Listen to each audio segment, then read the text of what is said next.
bumalik ang lumang Maharlika.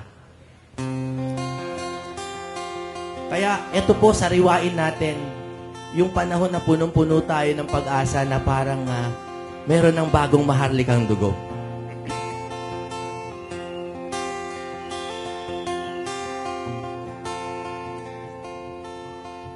Nagsimula na ang pagbabagong hinihintay.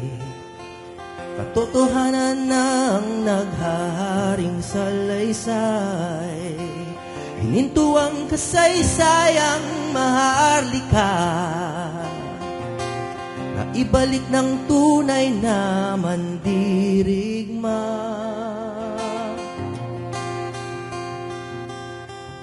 Bagong dugo ang dumadaloy sa bayan. Walang bahid ng luma na kaharian. Mayroong pangako sa iyong dugong bughaw. Walang ibang magtutulay kundi ikaw. Maharlikang inday, ikaw ang may taglay, ikaw lang ang tulay. Maharlikang inday, lahat sumisigaw. Bagong dugong bughaw, mula sa agila, ngayon ikaw.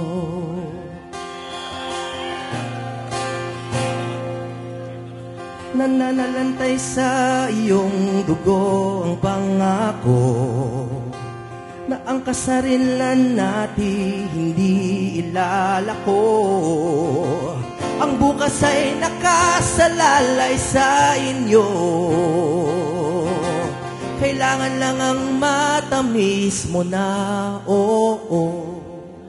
Maharlikang inday, ikaw ang may taglay, ikaw lang ang tulay.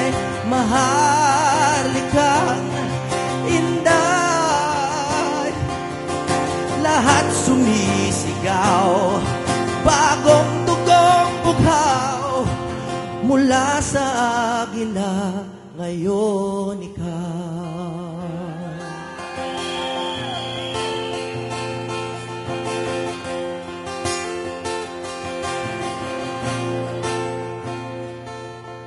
Maharlikang inday,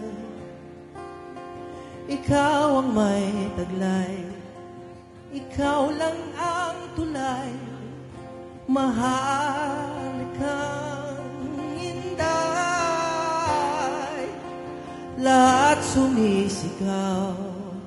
Bagong dugong bughaw, mula sa agila, ngayon ikaw. Maraming salamat po. Sana naunawaan niyo yung awitin. Gusto niyo pa ba o gusto niyo na ako bumaba? Isa pa? Baka inaanto kayo sa ginagawa ko eh. Sure? Sige. One more song.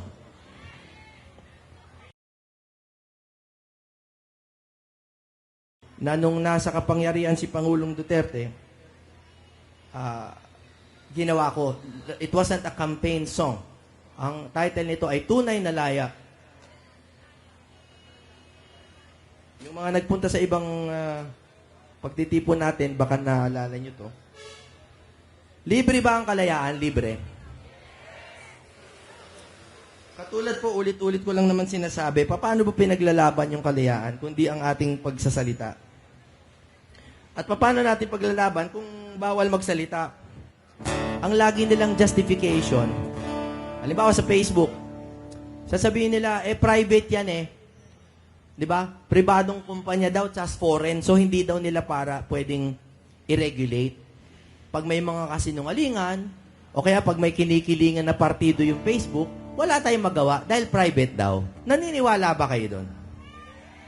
Kasi para sa akin, katulad halimbawa ng mga telepono, dati private naman ng telephone na companies noong araw. Pero if it is imbued with public interest, meron tayong meron tayong stake. Pwedeng pakialaman ng bayan yon. Pwede nating i-regulate. Dapat patas ang laban kahit sa Facebook, kahit Instagram, Twitter, or kung ano pa man. Kasi doon tayo nag-uusap eh. It is a digital town square. Pero, kung mapapansin nyo, tuwing merong issue, napakadaling patayin nung boses natin. Pero yung boses nila, ulit-ulit, pati artista. Tama? Napakahirap kung ganun po ang laban natin. Hindi na tayo makakapagpalit ng representasyon kung gusto natin paltan. Hindi natin masasabi kung hindi natin gusto yung pamamalakad sa bayan natin. May bayad po kasi talaga ang kalayaan. Handa ba kayo magbayad? Dapat po talaga may bayad ang kalayaan. Pero sana hindi dugo. Sana po yung pagsalita tayo, pwede na.